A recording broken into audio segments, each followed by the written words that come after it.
السلام علیکم ناظرین، اس ویڈیو کلپ میں آپ کو اگلے 72 گھنٹے کی موسمی صورتحال کے بارے میں کچھ معلومات دی جاتی ہے۔ اگرچہ کل شام کو سندھ، بلوچستان، خیبر پختونخوا اور جنوبی پنجاب کو سلمان کے لیے یہاں پر کچھ علاقوں میں ہلکی پھلکی بارش ہوئی، اس کے علاوہ لاہور میں تو شدید بارش ہوئی۔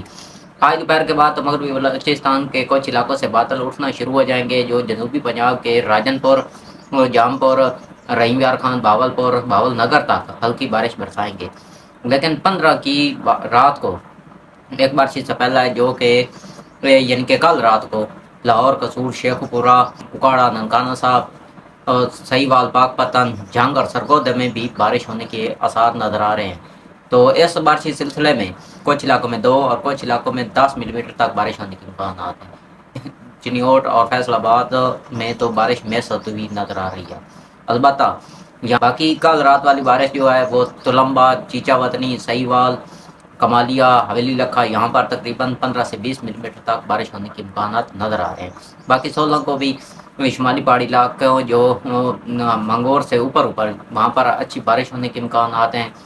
تو 16 سے لے کر 26 مئی تک یعنی کہ 10 دن میدانی علاقوں میں موسم خشک رہے گا، ٹمپریچر میں دن بدن اضافہ ہوگا۔ البتہ جنوبی پنجاب اور سندھ کے جو علاقے ہیں وہاں پر 17 اور 18 کو شدید گرمی ہوگی۔